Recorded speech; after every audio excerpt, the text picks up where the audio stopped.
అన్నయ్య, గురువుగారు మనం చెప్పమన్నట్టు చెప్తారుగా. అందులో ఎట్లాంటి అనుమానం ఏటిని సిస్టరు. చూస్తా ఉండు, వచ్చే 6 నెలల దాకా శోభనానికి ముహూర్తాలు లేవని చెప్తాడు.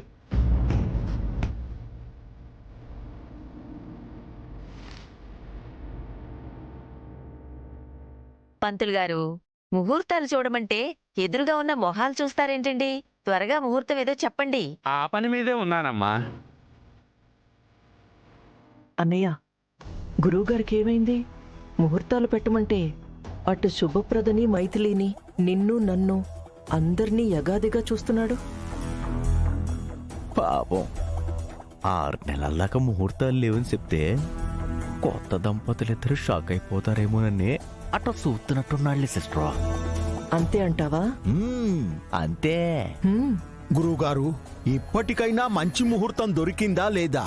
దొరికింది రామయ్య గారు. మరి ఇంకెందుకు ఆలస్యం? ఆ ముహూర్తం ఏదో చెప్పండి.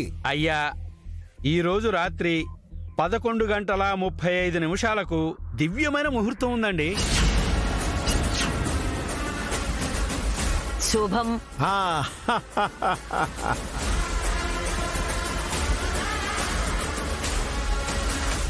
శుభప్రద, అమ్మా చెప్పింది విన్నావు కదా శుభప్రద? ఈ రోజు రాత్రి 11:35 అద్భుతమైన ముహూర్తం ఉందట. దానికి సంబంధించిన ఏర్పాట్లేవో చూడండి. సరే అమ్మా. ఏంటన్నయ్యా, మనం చెప్పమందేంటి, గురువుగారు చెప్పిందేంటి? అదే నాకు అర్థం కావట్లేదు సిస్టర్. గురువుగారు, మీరు చెప్పింది నిజమేనా? ఈ రోజు రాత్రికి అద్భుతమైన ముహూర్తం ఉందా? అవును నాయనా, ఈ ముహూర్తానికి తిరిగేలేదు.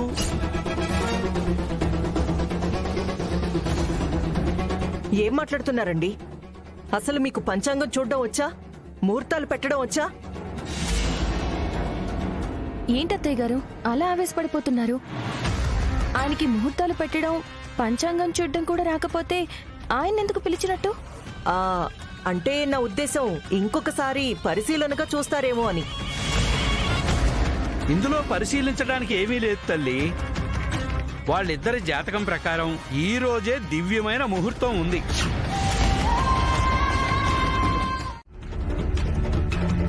అవును గురువు గారు, సంభావన గట్టిగా ముట్టాలి అంటే మంచి ముహూర్తం చూడాలి కదా.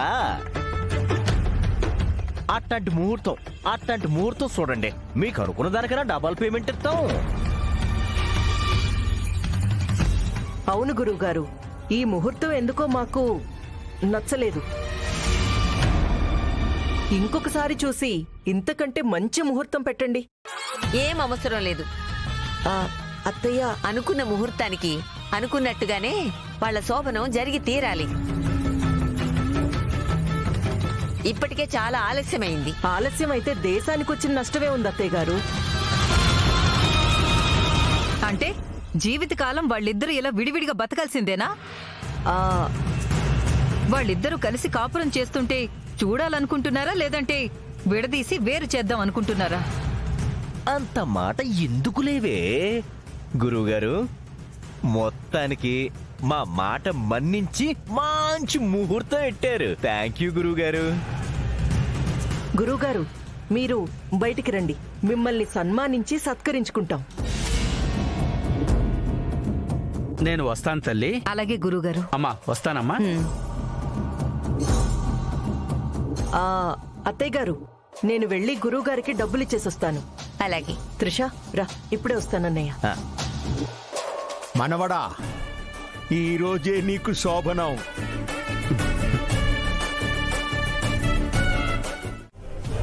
ఆ ప్రేమతో, ఆ హక్కుతో, ఆ బాధ్యతతో చెప్తున్నాను. నాలో ఆడపడుచుని కాదు, అమ్మని చూస్తావు. అమ్మ ప్రేమ ముందు నువ్వు మాడి మసైపోతావు. చాలా ఆపు శుభప్రద. వింటున్నాను కదా అని ఓవర్ యాక్షన్ చేస్తున్నావు. నీలాంటి వాళ్ళు 1,000,000 మంది కలిసొచ్చినా మైథిలిని నా కోడలిగా అంగీకరించను. ఈ జన్మకి వాళ్ళిద్దరిని కలవనివ్వను. నేను కలుపుతాను వదినా. వాళ్ళిద్దరిని నేను ఒక్కటి చేస్తాను. కాదు కూడదు అని మీరంతా అడ్డుపడ్డారో వాళ్ళిద్దరినీ ఈ ఇంటికి మీ కంటికి దూరంగా వెళ్ళిపోమని చెప్తాను.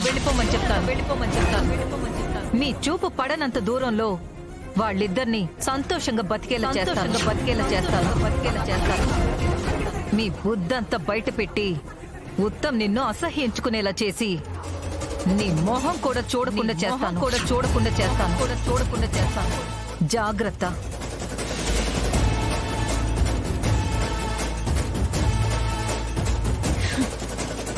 ఈ శుభప్రదకేమైనా పిచ్చి పట్టిందా? మైథిలి కోసం నాతోనే గొడవ పెట్టుకుంటుందా? నా మీదే కాలు దూతుందా? ఇదంతా మైథిలి ఆడిస్తున్న నాటకం ఆంటీ.